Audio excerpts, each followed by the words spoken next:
namaku Nadia, usia 34 tahun. Aku ibu rumah tangga biasa, menikah dengan pria bernama Reza, yang saat ini bekerja sebagai kepala cabang di sebuah perusahaan swasta.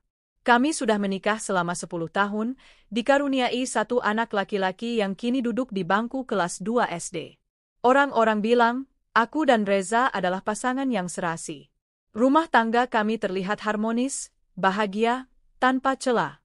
Tapi siapa sangka, semua itu hanya ilusi yang kelak akan hancur berkeping-keping. Reza adalah tipe suami yang dicita-citakan banyak perempuan. Ia lemah lembut, jarang marah, sabar menghadapi emosiku yang terkadang naik turun. Ia sangat bertanggung jawab, tak pernah abai dalam menafkahi keluarga. Kalau bicara, suaranya pelan dan tenang. Kalau menatap, matanya penuh kasih sayang. Bahkan, teman-teman arisanku sering bilang, beruntung banget kamu, Nat. Suami kamu tuh tipe langka. Udah ganteng, sayang keluarga, nggak suka main cewek. Beda banget sama laki-laki zaman sekarang. Aku selalu tersenyum mendengar pujian itu. Bangga, iya, tapi jujur, aku juga sering takut jika semua ini hanya sementara. Takut kalau suatu saat akan ada badai yang merusak semuanya. Tapi ketakutan itu selalu aku usir jauh-jauh. Karena Reza memberiku keyakinan. Ia selalu bilang, kamu adalah satu-satunya wanita yang membuatku merasa utuh. Setiap pagi, aku menyiapkan sarapannya. Reza selalu pamit dengan ciuman di kening dan ucapan, jaga dirimu, ya, sayang. Malamnya, ia pulang membawa oleh-oleh kecil untukku atau untuk anak kami. Kadang cuma roti, kadang gorengan, kadang sekotak donat. Tapi itu cukup membuatku merasa dicintai dan dihargai. Di hari Sabtu, kami biasa jalan-jalan ke taman atau sekadar makan di luar. Reza tak pernah keberatan menghabiskan waktu untuk keluarga. Bahkan dia sering mematikan notifikasi WhatsApp kerja demi fokus bermain dengan anak. Aku juga aktif dalam kegiatan arisan ibu-ibu komplek. Biasanya kami kumpul sebulan sekali, bergiliran di rumah masing-masing. Dari sanalah aku berteman dekat dengan Winda. Usianya sebaya denganku, anak satu juga, dan sama-sama ibu rumah tangga. Winda cantik, kulitnya putih bersih, tutur katanya lembut, dan selalu tampil rapi. Kami sering duduk berdampingan saat arisan, dan dia sering curhat tentang suaminya yang katanya sibuk kerja dan kurang perhatian. Makanya aku iri deh sama kamu, Nat. Reza itu kelihatan banget sayang sama kamu. Kalau aku sih, ya gitu. Udah jarang pulang, kalau pulang juga main HP terus, katanya suatu kali sambil menyeruput teh di acara arisan di rumah Bu Rini. Aku hanya tersenyum simpul dan menjawab, mungkin suamimu lagi banyak beban kerja, Win. Namanya juga laki-laki, kadang capeknya nggak ditunjukin, tapi ya kelihatan dari sikapnya. Winda mengangguk pelan, tapi sorot matanya kosong. Saat itu, aku benar-benar menganggap Winda sebagai teman. Bahkan seperti saudara sendiri. Dia tahu banyak tentang kehidupanku, tentang rumah tanggaku. Aku tak pernah menyangka bahwa justru dari orang seakrab itulah pedang akan menghujam punggungku. Tapi kala itu, semua tampak sempurna. Aku merasa tenang, merasa aman. Suamiku memperlakukan aku layaknya ratu di rumah ini. Kami jarang bertengkar, paling hanya soal hal-hal sepele seperti siapa yang harus buang sampah atau siapa yang lupa matiin kompor. Sisanya, adem ayem saja. Anak kami, Adit, juga dekat sekali dengan ayahnya. Kalau Reza pulang, Adit langsung lari menyambut sambil teriak, "Ayah pulang! Ayah pulang!" Dan Reza selalu membalasnya dengan pelukan hangat, menggendong Adit sambil menciumi pipinya. Sungguh, aku tak pernah melihat ada tanda-tanda yang mencurigakan. Bahkan handphone Reza tak pernah dikunci. Setidaknya, tidak dulu. Dulu dia sering minta aku bacakan pesan masuk saat dia sedang nyetir. Atau kadang dia minta tolong difotokan pakai HP-nya. Tapi, sejak beberapa bulan belakangan, ada perubahan kecil yang sempat aku abaikan. Pertama, dia jadi lebih sering membawa HP ke kamar mandi. Lalu, dia mulai meletakkan HP-nya dengan layar menghadap ke bawah. Aku sempat bertanya iseng, "Kok sekarang sering banget pegang HP? Ada proyek baru ya?" Dia hanya tertawa dan menjawab, "Iya, bos lagi banyak permintaan. Banyak klien yang minta fast response. Jadi harus standby terus." Aku percaya. Karena aku tahu pekerjaannya memang menuntut respons cepat. Tapi lama-lama, naluriku sebagai istri mulai terusik. Reza tak lagi seterbuka dulu. Dia mulai membatasi pembicaraan soal kerja. Kadang, kalau dia menerima telepon, dia menjauh dan masuk ke kamar atau balkon. Waktu kutanya, dia bilang biar nggak ganggu Adit yang lagi nonton TV. Tapi, tetap saja ada rasa tak nyaman. Seolah ada yang ia sembunyikan. Namun aku tak pernah punya bukti. Hanya perasaan. Dan perasaan bisa menipu, bukan? Jadi aku tetap mencoba berpikir positif. Toh, tak ada perubahan mencolok lainnya. Reza masih memberi nafkah, masih pulang setiap malam, masih memeluk dan menciumku, masih mengantar anak ke sekolah di hari-hari tertentu. Lagi pula, aku tak ingin jadi istri yang posesif. Aku percaya, kepercayaan adalah fondasi utama dalam pernikahan. Sampai akhirnya, hari itu tiba. Hari di mana takdir membuka topeng yang selama ini kupeluk dengan penuh kebanggaan. Hari di mana satu suara, satu panggilan, menghancurkan semua keyakinanku terhadap pria yang telah hidup bersamaku 1 dekade lamanya. Dan semuanya, bermula dari sebuah telepon yang tak sengaja kuangkat. Hari itu hari Minggu, cuaca cerah, dan suasana rumah sangat tenang. Adit sedang bermain Lego di ruang tengah, sementara aku sibuk menyetrika pakaian di ruang keluarga. Reza, seperti biasa di akhir pekan, sedang mandi pagi agak siang karena semalam begadang menonton bola. Aku baru saja selesai menyetrika seragam sekolah Adit ketika suara dering HP Reza terdengar dari atas meja makan. HP-nya bergetar cukup keras, karena diletakkan begitu saja tanpa mode senyap. Aku melirik ke arah kamar mandi. Suara air masih terdengar deras. Reza belum selesai. Biasanya aku akan membiarkan saja, karena menganggap itu urusan kerja. Tapi saat itu, entah mengapa, aku tergelitik untuk melihat. HP-nya tak dikunci seperti biasanya. Layarnya menyala, dan yang terpampang adalah nama kontak yang asing. Sayang tanda ciuman. Alis mataku langsung terangkat. Sayang? Awalnya aku berpikir itu mungkin aku. Tapi aku tahu Reza tak pernah menyimpanku dengan nama semesra itu. Di HP-nya, aku hanya tersimpan sebagai Nadia istri, sesederhana itu. Sementara aku masih berdiri terpaku, HP itu kembali berdering. Kontak yang sama. Kali ini jantungku berdegup lebih cepat. Ada dorongan aneh dalam diriku untuk mengangkatnya. Jari telunjukku terasa gatal. Ada bagian dari diriku yang ingin tahu seberapa jauh suamiku berubah. Klik. Halo, Babi, kamu lagi apa sih? Kok nggak jawab-jawab dari tadi? Suara perempuan. Lembut. Manja. Dengan nada seperti sedang menggodanya. Aku terdiam. Tak bisa berkata apa-apa. Napasku tercekat. Babi, kamu di sana? Halo? Lalu terdengar suara cekikikan kecil. Atau lagi sama istri kamu ya? Hihihi, pantesan diam aja. Ya udah, nanti aja deh. Aku kangen banget. Tahu nggak? DRRTTT. Aku menutup panggilan itu dalam keadaan tubuh gemetar. Rasanya seperti disambar petir di siang bolong. Tidak, ini pasti salah. Pasti ada kesalahpahaman. Tapi bagaimana bisa? Nama kontaknya jelas. Suaranya nyata. Ucapan manja itu tidak bisa disalahartikan. Aku masih berdiri terpaku saat pintu kamar mandi terbuka dan Reza keluar hanya dengan handuk melilit pinggangnya. Sayang, kamu lihat HP aku, Eng. Belum sempat dia menyelesaikan kalimatnya, tatapannya langsung menuju HP yang ada di tanganku. Seketika ekspresinya berubah. Matanya melebar, tubuhnya menegang. Dia berjalan cepat menghampiriku dan merebut HP itu dari tanganku. Nggak sopan banget sih, Nat. Ngapain buka HP orang? Katanya tajam. Orang? Hatiku mencelos. Baru kali ini Reza menyebut dirinya sebagai orang, bukan suamimu, bukan aku. Itu saja sudah cukup jadi tamparan. Nggak sopan, aku menatapnya, suaraku gemetar. Itu HP suamiku. Dan aku istrimu. Aku punya hak tahu, Reza. Dia membuang muka, menyeka rambut basahnya dengan handuk kecil. Itu cuma teman kantor. Sering bercanda aja. Kamu jangan mikir yang aneh-aneh. Aku tertawa miris.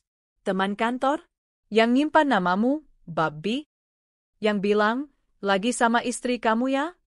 Ini bercanda model apa, Reza? Dia tidak menjawab. Matanya hanya menatap ke jendela. Hening mengisi ruangan selama beberapa saat. Berapa lama, Reza? Tanyaku pelan. Sejak kapan kamu selingkuh di belakangku? Dia menghela napas. Nggak penting, Nat. Udah, kamu jangan lebay deh. Ini bukan urusan besar. Lebay. Kata itu menamparku lebih keras dari sebelumnya. Nggak penting? Nggak penting kalau suamiku disayang-sayang perempuan lain. Suaraku meninggi. Aku berusaha menahan air mata yang sudah menggenang di pelupuk. Kamu pikir aku ini apa, Reza? Boneka di rumah ini yang cukup dikasih uang dan disenyumin sekali sehari. Reza mengusap wajahnya dengan kedua tangan. Udah, Nat. Aku capek. Jangan bikin ribut. Anak kita bisa denger. Aku ingin marah lebih keras, ingin berteriak, ingin menghancurkan semua yang ada di meja. Tapi benar, Adit ada di ruang tengah. Aku tak ingin anakku melihat kedua orang tuanya bertengkar seperti ini. Jadi aku memutar badan, melangkah masuk ke kamar, dan mengunci diri. Di dalam kamar, aku roboh ke atas kasur. Dadaku sesak. Tangisku pecah tanpa bisa kutahan lagi. Malam itu, Reza tak membahas lagi kejadian tadi. Ia hanya berperilaku seperti biasa, seolah tak ada apapun yang terjadi. Aku melihat dia duduk menonton TV sambil memainkan HP-nya. Aku tahu, dia sedang chat dengan perempuan itu. Hatiku hancur. Tapi aku tak bodoh. Aku tak akan membiarkan diriku terjebak dalam kebohongan ini lebih lama. Keesokan harinya, setelah Reza berangkat kerja dan Adit berangkat sekolah, aku duduk di ruang makan dengan secangkir kopi yang tak tersentuh. Aku memandangi layar HP-ku, membuka galeri, dan mulai memotret HP Reza diam-diam semalam saat dia tertidur. Aku berhasil mengambil foto beberapa notifikasi pesan masuk. Dan di sana aku melihatnya. Winda. Namanya tertera jelas. Nama dan fotonya. Tanganku bergetar. Dunia seolah berhenti berputar. Nafasku tercekat. Winda? Sahabatku? Teman arisanku sendiri? Dadaku serasa ditusuk pisau. Sakitnya tak bisa dijelaskan dengan kata. Kenapa harus dia? Kenapa harus perempuan yang sering duduk di sampingku, curhat, pura-pura iri dengan hidupku, padahal diam-diam ingin merebutnya? Semua potongan puzzle mulai menyatu. Cara Winda sering memuji Reza, terlalu sering. Tatapannya setiap kali Reza mengantar dan menjemputku ke tempat arisan. Candaan kecil yang dulu kuanggap wajar, kini terasa menjijikkan. Tiba-tiba aku merasa sangat bodoh. Terlalu percaya. Terlalu polos. Aku bisa saja mengamuk sekarang. Menelepon Reza. Menyerbu Winda. Menyebarkan semua aib mereka ke grup arisan. Tapi aku tidak akan bertindak gegabah. Tidak. Mereka berdua sudah bermain kotor. Aku tidak akan membalas dengan emosi. Aku akan membuat mereka menyesal. Hari itu aku menyalakan kembali insting seorang istri yang selama ini kupendam. Aku mulai mencatat. Mengamati. Aku pasang kamera kecil tersembunyi di ruang tamu. Aku mulai membaca semua pola. Kapan Reza pulang, kapan dia pergi lebih awal. Dan yang lebih penting, aku mulai mencari bukti. Aku juga membuka kembali obrolan-obrolan lamaku dengan Winda di WhatsApp. Di sana, aku menemukan banyak sekali percakapan tentang Reza. Tentang dia memujinya, menanyakan dia kerja di mana, bahkan menanyakan kapan Reza ulang tahun. Ah, ternyata kamu sudah merencanakan ini sejak lama ya, Win? Kamu bukan sekadar teman. Kamu adalah ular. Tapi tenang saja, aku akan menang. Aku akan buat kalian malu di depan semua orang. Sejak kejadian telepon itu, tak ada yang benar-benar kembali seperti semula. Meski Reza bersikap seolah tak terjadi apa-apa, aku tahu ada yang telah mati dalam rumah ini. Rasa percaya, rasa aman. Dan mungkin, sebagian dari cintaku juga ikut terkubur bersama luka pertama itu. Aku masih menjalankan peranku seperti biasa. Menyiapkan sarapan, membereskan rumah, mengurus Adit, dan ikut arisan seperti biasanya. Tapi kini, senyumku palsu. Sopan santunku dingin. Aku seperti mengenakan topeng di atas wajahku sendiri. Di balik senyum itu, aku mulai mengamati. Mengamati kebohongan kecil yang perlahan muncul ke permukaan. Reza mulai sering pulang larut malam. Dulu, ia akan selalu memberi kabar jika harus lembur. Sekarang, ia hanya mengirim pesan singkat. Lembur. Jangan tungguin. Tanpa kata, sayang. Tanpa emoji. Hampa. Dingin. Dia juga mulai mengenakan parfum yang berbeda. Aroma baru yang tidak pernah dia pakai sebelumnya. Lebih tajam. Lebih sensual. Saat kutanya, dia hanya menjawab enteng. Parfum kantor. Dikasih bonus sama bos. Kebohongan demi kebohongan seperti benang kusut yang mulai terlihat ujungnya. Tapi aku tidak menegurnya. Tidak juga menuntut penjelasan. Bukan karena aku takut, tapi karena aku sedang menggali lebih dalam. Setiap pagi, saat Reza mandi, aku akan membuka HP-nya. Ia tidak lagi memproteksi HP dengan pola atau sidik jari, mungkin agar terlihat tidak mencurigakan.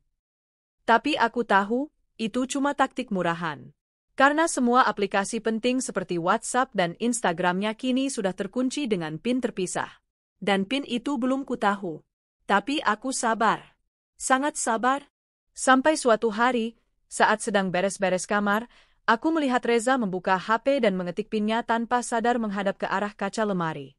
Dan dari bayangan kaca itu, aku melihat dengan jelas gerakan jarinya. 2508. Tanggal ulang tahun Winda. Aku nyaris muntah saat menyadarinya. Hari itu, setelah Reza dan Adit keluar rumah, aku duduk di pojokan tempat tidur sambil menggenggam HP-nya yang masih tertinggal di meja rias. Tanganku gemetar, bukan karena takut, tapi karena marah yang nyaris meledak. Aku masukkan PIN 2508 ke aplikasi WhatsApp. Berhasil. Dan di sanalah segalanya terbuka. Puluhan pesan dari Winda. Foto-foto, video, suara. Bahkan pesan suara dengan suara manja yang tak asing. Aku pengen peluk kamu malam ini, babi. Aku nggak tahan nunggu hari Sabtu. Kamu jangan terlalu sering senyum ke istrimu, nanti aku cemburu loh. Kapan kamu bisa nginep lagi di apartemen? Mataku panas. Nafasku tercekat.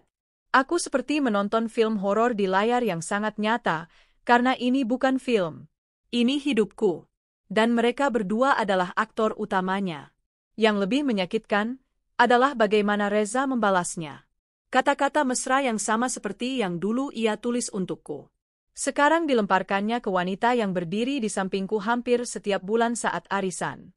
Aku rindu pelukmu, Win. Kamu satu-satunya yang bisa bikin aku tenang. Aku ingin memecahkan HP itu, tapi aku tahan. Tidak sekarang. Belum. Belum saatnya. Aku buka galeri. Di sana ada puluhan foto selfie mereka. Ada satu yang membuatku mematung cukup lama. Reza dan Winda di sebuah restoran, duduk berdekatan. Di belakang mereka, terpampang spanduk nama tempat makan yang kukenal. Itu restoran yang pernah Reza datangi bersama aku dan Adit bulan lalu.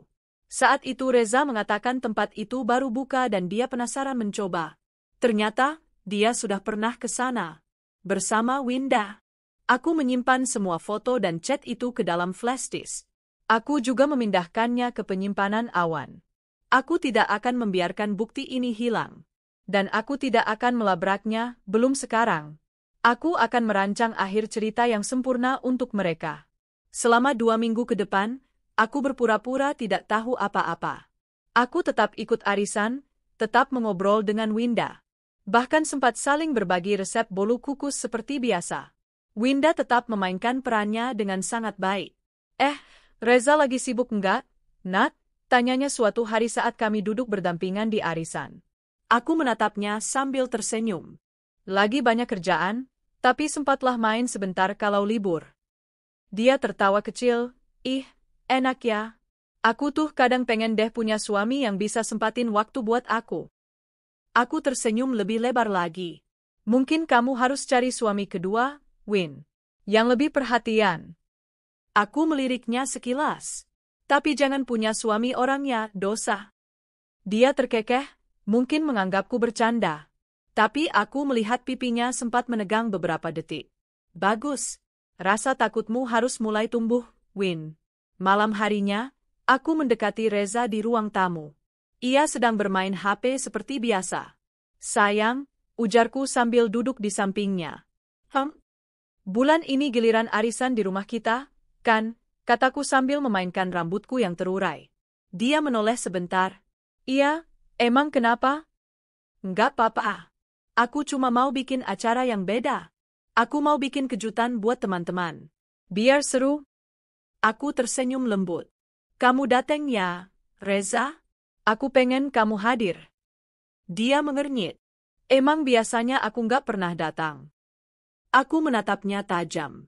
Kali ini beda. Dia mengangguk pelan, lalu kembali fokus pada layar HP-nya. Dan dalam hatiku, aku mulai menghitung mundur. Hari kehancuran kalian tinggal beberapa hari lagi. 3 hari menjelang arisan, aku menyewa teknisi untuk memasang proyektor kecil di ruang tamu, tepat menghadap layar putih besar yang kupasang menggantikan hiasan dinding. Aku bilang ke para tetangga kalau aku mau bikin acara arisan dengan tema Kilas Balik Memori Kita Bersama. Semua menyambut antusias. Mereka pikir aku akan memutar video dokumentasi acara arisan selama ini.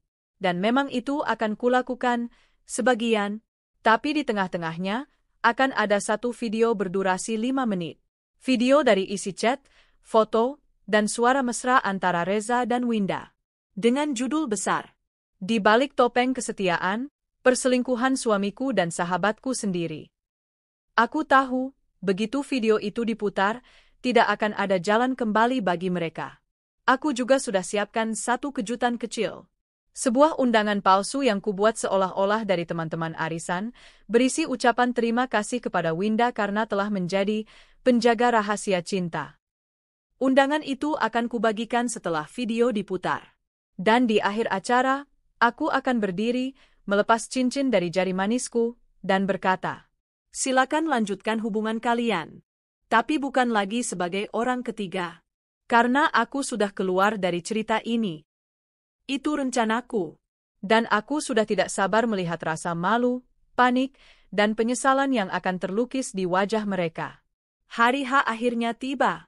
Pagi itu, langit mendung seperti mencerminkan suasana hatiku, gelap, namun penuh semangat yang aneh.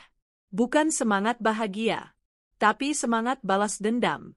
Aku berdiri di depan kaca, mengenakan kebaya merah marun yang anggun. Bukan karena ingin tampil cantik di depan tamu arisan, tapi karena aku ingin tampil kuat dan tak tergoyahkan. Hari ini, bukan hanya arisan biasa. Hari ini adalah hari di mana aku akan menyulut api di dalam hidup 2 orang yang telah menusukku dari belakang. Hari di mana semua kedok akan terbuka. Aku berjalan ke ruang tamu, memeriksa proyektor yang telah kusiapkan bersama teknisi 2 hari lalu. Sudah terhubung dengan laptop. Video sudah siap diputar kapan saja. Remote ada di tanganku. Aku menarik napas panjang. Kita mulai pertunjukan ini. Bisikku pelan. Sekitar pukul 2 siang, ibu-ibu arisan mulai berdatangan satu persatu. Seperti biasa, mereka datang dengan senyum ramah, membawa kue, makanan, dan semangat gosip harian. Wah, rumah kamu makin cantik aja, Nat. Aduh, wangi banget kebayanya. Merahnya cocok banget sama kamu. Katanya hari ini mau ada kejutannya? Duh, penasaran banget nih. Aku membalas semua pujian dengan senyuman yang tenang. Dalam hati, aku bersyukur mereka semua hadir. Semua saksi yang kubutuhkan sudah berkumpul. Tak lama kemudian, Winda datang. Seperti biasa, ia tampil memesona. Rambut disasak, lipstik nude pink, dan gaun batik modern. Ia berjalan anggun sambil membawa kue lapis berlapis senyum palsu. Nadia, maaf ya telat. Aku sempat nyasar ke toko bunga tadi. Lihat bunga anggrek bagus, langsung kepikiran kamu. Ia mencium pipiku kanan kiri. Aku menahan geli dan jijik di dada. Kamu sungguh aktris yang luar biasa, Win. Duduk aja dulu, Win. Makanan udah disiapin. Sebentar lagi mulai, kataku ramah. Aku mengarahkan tempat duduknya ke kursi pojok kanan, tepat di depan layar proyektor. 10 menit kemudian, Reza datang. Ia berpakaian rapi, mengenakan batik biru dan celana bahan. Ia melangkah masuk dengan sedikit canggung, melirik ke arahku dan tersenyum lemah. Tumben kamu datang pas arisan, Seloroh Busari, ketua arisan kami. Reza tertawa kecil. Iya, diminta khusus sama istri. Katanya ada kejutan. Aku hanya tersenyum tipis sambil menyalaminya. Oh, kejutan itu pasti kamu suka, Za. Setelah semua berkumpul dan acara arisan berjalan seperti biasa, pengocokan nomor, pengumpulan iuran, lelang kue, dan tukar hadiah, tibalah saatnya aku berdiri dan menggenggam mikrofon. Baik, ibu-ibu semua, ucapku dengan suara tegas namun hangat. Seperti yang sudah aku bilang sebelumnya, aku ingin menutup arisan hari ini dengan sesuatu yang berbeda. Sebuah kilas balik dari kenangan kita. Para ibu-ibu langsung bersorak kecil, ada yang bertepuk tangan. Aku udah bikin video pendek, lanjutku, tentang momen-momen kita. Tapi ada juga bagian khusus yang sangat penting bagi aku secara pribadi. Dan mungkin, setelah ini bagi kalian juga. Aku memberi isyarat ke Reza agar duduk di kursi tengah, di samping Winda. Mereka menurut. Masih belum sadar apa yang akan terjadi. Aku menekan tombol remote. Lampu diredupkan. Layar putih besar menyala. Cuplikan pertama, dokumentasi arisan, wajah-wajah bahagia, tawa bersama, potongan video selfie para ibu-ibu saat arisan di berbagai rumah. Semua bersorak gembira melihatnya. Lihat tuh Bu Rini, ketawa ngakak. Wah itu pas kita makan bakso di teras rumahku, ya. Aku membiarkan tawa-tawa itu bergema selama 2 menit. Lalu, layar menjadi gelap. Tiba-tiba muncul judul. Rahasia di balik kelembur, pengkhianatan yang terungkap. Suara-suara gaduh mulai terdengar. Kemudian layar menampilkan tangkapan layar WhatsApp, nama kontak, Winda tanda ciuman, isi chat. Aku kangen banget babi. Aku nggak tahan pengen peluk kamu. Disusul balasan dari Reza. Sabar ya sayangku. Sabtu kita ketemu di apartemen. Seluruh ruangan langsung hening. Winda menegang. Reza membeku. Semua ibu-ibu mulai saling menoleh. Lalu muncul foto. Reza dan Winda sedang makan malam romantis. Foto selfie di depan cermin hotel. Chat suara mesra. Potongan rekaman suara Winda. Jangan peluk istrimu malam ini ya. Aku nggak rela kamu peluk perempuan lain selain aku. Gasps terdengar. Mulut-mulut menganga. Aku berdiri, menghadap semua orang. Itulah kejutan yang aku maksud, ibu-ibu sekalian, ucapku tenang. Maaf jika ini terlalu blak-blakan. Tapi aku rasa, sudah saatnya semua tahu. Suamiku, Reza, yang kalian kenal sebagai pria lembut dan baik hati, selama ini berselingkuh. Aku menoleh ke arah Winda. Dan wanita itu adalah orang yang sering duduk di sampingku setiap bulan. Orang yang selama ini pura-pura menjadi sahabatku. Winda langsung berdiri, wajahnya pucat pasi. Nadia, kamu gila? Ini semua salah paham. Itu editan. Kamu fitnah aku, suaranya gemetar, panik. Aku melangkah maju, menyerahkan flash disk ke Busari. Ini semua sudah dicadangkan. Kalian bisa periksa isinya sendiri. Rekaman, chat, tanggal, lokasi. Semuanya nyata. Ibu-ibu mulai ribut.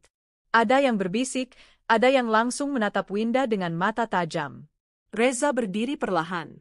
Nat, aku bisa jelasin semuanya? Aku menatapnya lurus. Kamu punya kesempatan menjelaskan ketika aku pertama kali mendengar suara Winda memanggilmu, babi. Tapi kamu memilih berbohong. Jadi sekarang, tidak ada penjelasan yang aku butuhkan. Aku membuka dompet kecilku, melepas cincin kawin dari jari manis kiriku. Mulai hari ini, Reza kamu bukan lagi suamiku.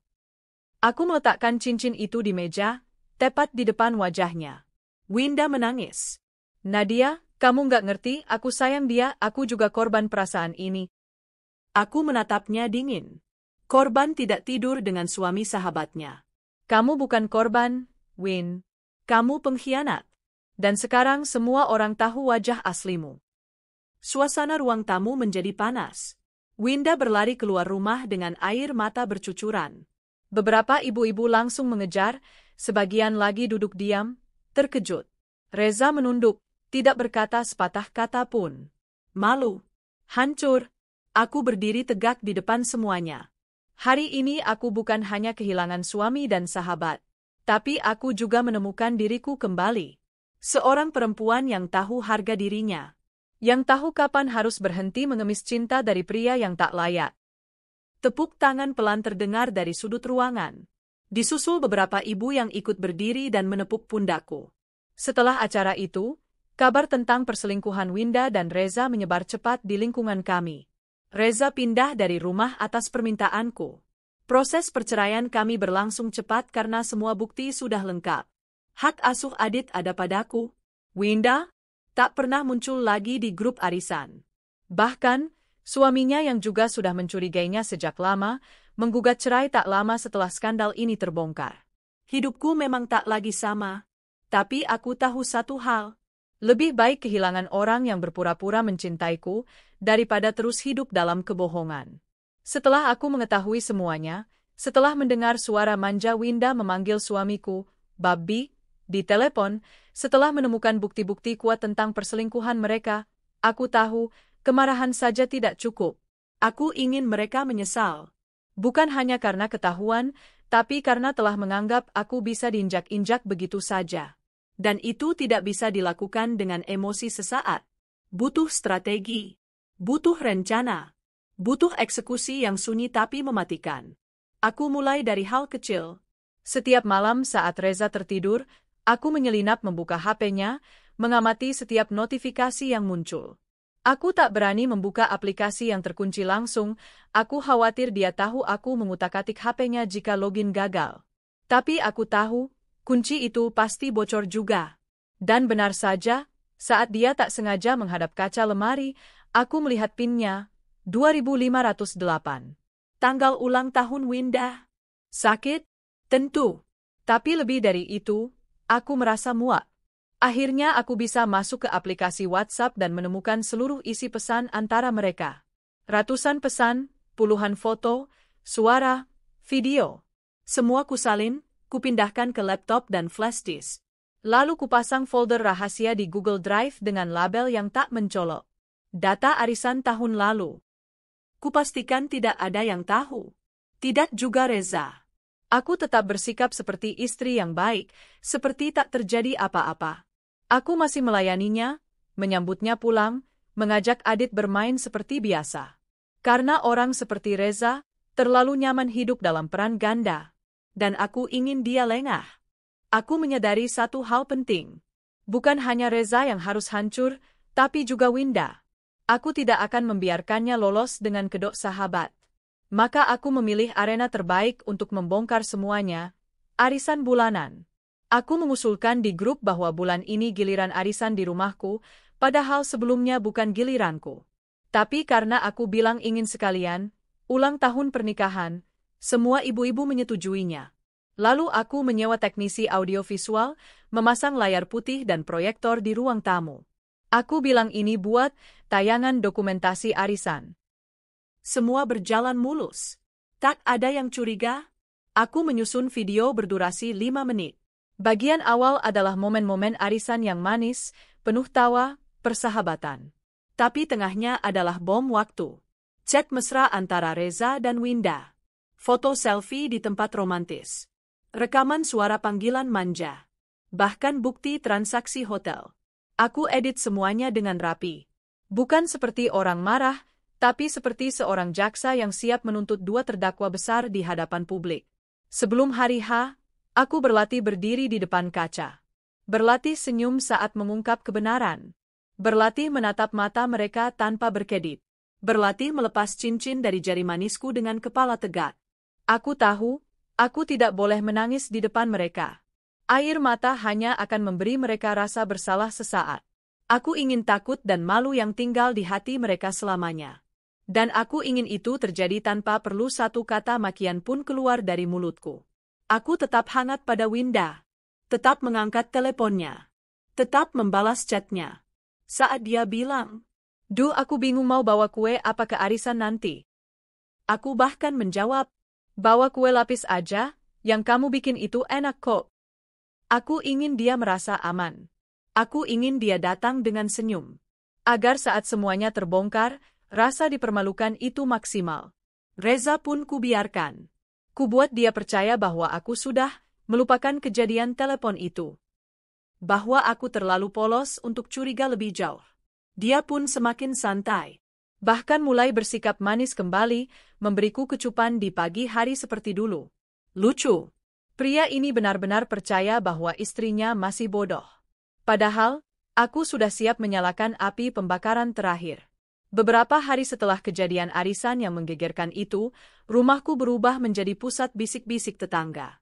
Hampir setiap hari ada saja yang mampir, membawakan makanan ringan, sayuran, bahkan bunga. Tapi aku tahu, mereka datang bukan hanya untuk memberi dukungan, tapi juga karena rasa penasaran mereka yang belum selesai dicerna sepenuhnya. Aku tak peduli. Yang penting bagiku sekarang adalah, seluruh topeng telah terbuka. Dan luka yang mereka buat di hatiku tak lagi menjadi beban. Sebaliknya, itu kini menjadi bukti bahwa aku lebih kuat dari yang mereka sangka.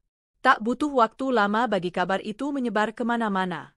Bukti yang kuputar di acara arisan malam itu sudah dikirim oleh beberapa ibu ke grup-grup lain, grup PKK, grup wali murid, bahkan grup RT. Wajah Reza dan Winda menjadi bahan pembicaraan. Pantesan Reza sering lembur, ternyata bukan kerjaan. Winda itu ya, mukanya kayak malaikat tapi kelakuannya. Kasihan Nadia, ditikam dari dua sisi. Tapi salut sih, cara dia bongkar semua elegan banget. Beberapa ibu yang sebelumnya tampak akrab dengan Winda mulai menjauh. Ada yang terang-terangan keluar dari grup arisan dan membuat grup baru tanpa dia. Winda mencoba melakukan klarifikasi. Ia mengirim pesan panjang ke grup. Aku mohon maaf atas semua kesalahpahaman ini. Aku dan Reza hanya berteman. Semua bukti itu bisa saja dimanipulasi. Aku benar-benar merasa difitnah. Tak ada yang membalas. Hening panjang. Beberapa menit kemudian, satu persatu anggota keluar dari grup. Termasuk aku. 3 hari setelah arisan, aku mendapat telepon dari seorang nomor tak dikenal. Ternyata itu adalah Fikri, suami Winda.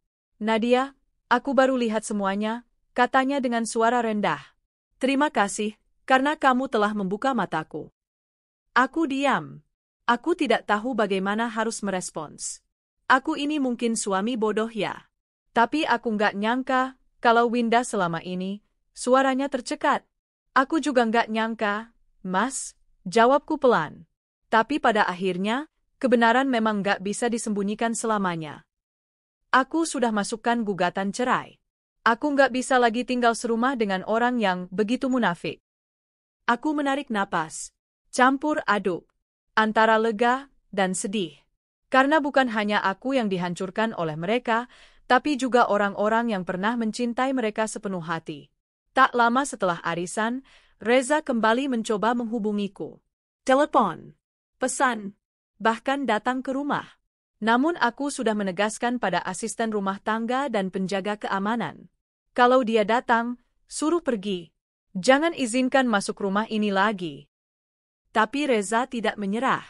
Suatu malam, saat aku baru menidurkan Adit, ponselku berbunyi. Sebuah pesan dari Reza. Reza, Nat, aku tahu aku salah. Aku nggak punya alasan. Tapi aku nyesel, sungguh. Winda nggak berarti apa-apa dibanding kamu. Aku kehilangan akal. Reza, tolong kasih aku satu kesempatan buat jelasin semuanya. Bukan untuk kembali, tapi untuk minta maaf. Langsung dari hati. Aku menatap layar ponsel lama. Ku ketik satu pesan pendek. Nadia, maafmu tidak akan mengembalikan kepercayaanku. Tidak akan menghapus penghinaan yang kamu buat. Jadi simpan saja. Untuk dirimu sendiri. Ku kunci ponselku. Untuk pertama kalinya dalam seminggu, aku tidur nyenyak.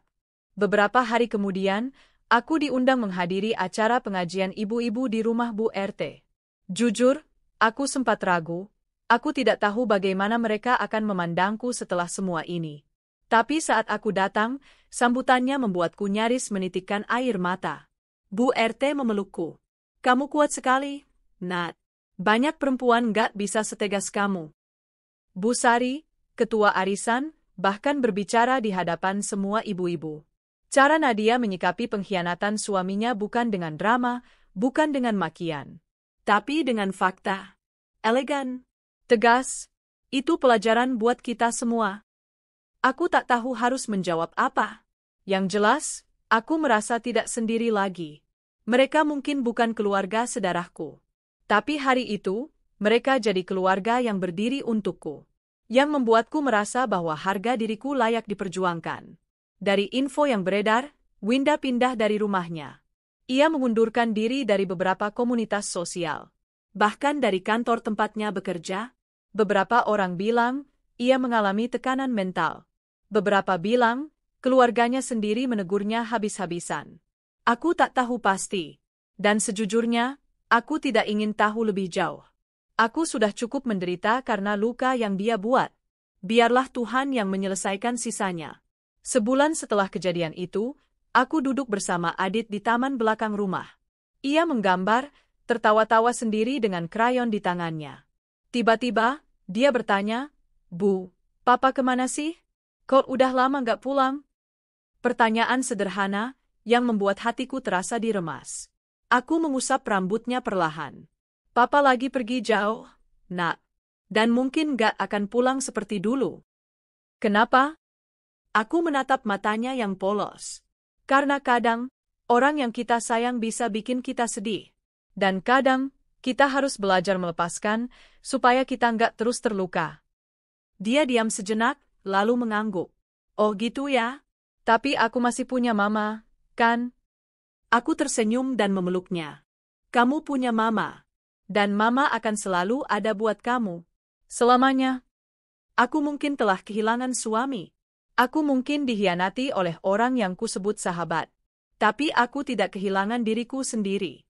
Bahkan, untuk pertama kalinya dalam hidup, aku merasa utuh. Karena aku memilih untuk tidak menjadi korban. Aku memilih untuk berdiri. Dan berkata, "Cukup. Aku lebih berharga dari ini." 1 tahun berlalu. Sejak malam arisan itu, malam di mana semuanya pecah, topeng runtuh, dan kenyataan berbicara dengan lantang. 1 tahun sejak aku memilih berdiri untuk diriku sendiri. Bukan lagi sebagai istri, bukan lagi sebagai korban, tapi sebagai perempuan yang sadar akan harga dirinya. Dan hari ini, saat aku duduk sendiri di sebuah kafe kecil dekat taman kota sambil menyeruput kopi hangat, aku tahu satu hal. Aku menang. Membangun hidup dari nol setelah pengkhianatan bukan hal yang mudah. Awalnya aku tersesat dalam pertanyaan. Apa aku gagal sebagai istri? Apa aku terlalu sibuk, terlalu dingin, terlalu tidak menarik sampai suamiku tergoda perempuan lain? Namun seiring waktu, aku sadar. Perselingkuhan bukan kesalahan korban. Itu pilihan si pelaku. Pilihan sadar untuk menghancurkan kepercayaan yang dibangun bersama. Aku menjalani terapi. Bukan karena aku lemah, tapi karena aku ingin sembuh dengan utuh. Aku ingin menghadapi luka itu, bukan menyembunyikannya di balik kesibukan atau senyuman palsu. Aku mulai menulis. Membuka blog kecil yang kuisi dengan curahan hati, pengalaman, dan pesan-pesan untuk perempuan lain yang pernah merasakan luka serupa. Dan ternyata, banyak sekali yang membaca. Banyak yang terhubung. Banyak yang merasa dikuatkan. Di sana, aku menemukan makna baru dari rasa sakitku. Bahwa aku terluka bukan untuk hancur, tapi untuk membangkitkan yang lain. Adit kini berusia 7 tahun. Ia sudah sekolah dasar dan tumbuh sebagai anak yang aktif, ceria, dan penuh tanya. Kadang ia masih bertanya tentang Reza, ayahnya. Kadang ia ingin menelpon. Aku tak pernah melarang. Karena meski aku tak lagi menjadi istri Reza, Adit tetap anaknya. Tapi seiring waktu, Adit juga mulai memahami bahwa ada luka yang tak perlu dipaksakan untuk disembuhkan. Bahwa tidak semua keluarga harus lengkap secara fisik, asal penuh cinta secara emosional. Dan aku berusaha menjadi rumah paling aman untuknya. Dari kabar yang samar-samar kudengar, Winda tinggal bersama orang tuanya di luar kota. Setelah perceraian dengan Fikri, ia memilih menghilang dari pergaulan. Kabarnya, ia mencoba mencari pekerjaan lagi, tapi reputasinya masih menjadi bayang-bayang. Reza, katanya pindah ke luar kota. Aku tidak peduli lagi. Perceraian kami selesai beberapa bulan setelah arisan. Ia sempat menolak, mencoba membujuk, menyewa pengacara yang menyalahkanku karena membongkar aib di depan umum. Tapi aku tidak mundur. Aku datang ke sidang dengan kepala tegak, membawa bukti, membawa suara. Dan akhirnya, semuanya berakhir. Tidak ada lagi Reza dalam hidupku. Hanya kenangan pahit yang kini tinggal sebagai pelajaran. Perlahan, aku kembali bekerja. Dulu aku hanya mengurus rumah, tapi kini aku bekerja paruh waktu di sebuah LSM yang tulisan-tulisanku di blog bahkan menjadi inspirasi di beberapa acara komunitas. Aku juga mulai mengelola kelas menulis online kecil-kecilan. Membantu perempuan menuangkan kisah mereka. Karena aku tahu, salah satu cara menyembuhkan luka adalah dengan membaginya menjadi cahaya. Cinta? Banyak yang bertanya padaku, apakah kamu akan menikah lagi? Masih percaya cinta? Aku hanya tersenyum. Cinta, buatku, bukan lagi soal siapa yang memelukku di malam hari, atau siapa yang mencium keningku saat pagi. Cinta adalah bagaimana aku memeluk diriku sendiri lebih dulu. Menerima luka dan tetap memilih untuk hidup baik-baik. Tapi kalau suatu saat cinta datang lagi, cinta yang dewasa, jujur, dan tulus, aku tak akan menolaknya. Namun aku tak mencarinya dengan cemas. Karena aku sudah bahagia, bahkan tanpa siapapun di sampingku. Orang sering membayangkan kemenangan sebagai panggung besar, penuh sorak-sorai dan tepuk tangan. Tapi aku belajar, panggung kemenangan seorang perempuan kuat justru terjadi dalam kesunyian. Dalam tangis yang berubah menjadi senyuman. Dalam malam-malam sepi yang berubah menjadi doa tenang. Dalam luka yang tidak dibalas dengan luka, tapi diubah menjadi jalan kebaikan. Dan itulah kemenangan sejati. Malam itu, saat hujan turun perlahan, aku menulis satu surat. Bukan untuk Reza, bukan untuk Winda, tapi untuk diriku sendiri. Untuk Nadia, versi lama. Maaf karena dulu kamu terlalu lama diam. Maaf karena pernah merasa tidak cukup baik. Maaf karena bertahan di tempat yang tidak layak. Tapi terima kasih juga, karena kamu tidak menyerah. Karena kamu akhirnya memilih berdiri. Karena kamu tidak membalas dengan cara yang rendah. Sekarang, lihat dirimu. Kamu lebih kuat dari yang kamu tahu. Kamu bukan lagi bayangan dari luka masa lalu. Kamu adalah cahaya dari masa depan yang kamu bentuk sendiri. Surat itu kulipat rapi. Kusimpan dalam laci meja. Sebagai pengingat bahwa aku telah melalui badai dan kini berdiri di bawah langit yang lebih cerah. Hidup akan terus berjalan. Dan hari esok selalu membawa kemungkinan baru. Aku tak tahu kemana hidup akan membawaku nanti. Tapi aku tahu, siapapun yang mencoba menjatuhkanku lagi, tidak akan menemukan Nadia yang dulu. Karena aku sudah berubah. Sudah bangkit.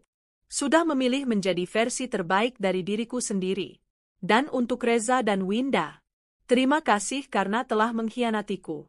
Tanpa itu, aku mungkin tidak pernah tahu betapa berharganya aku.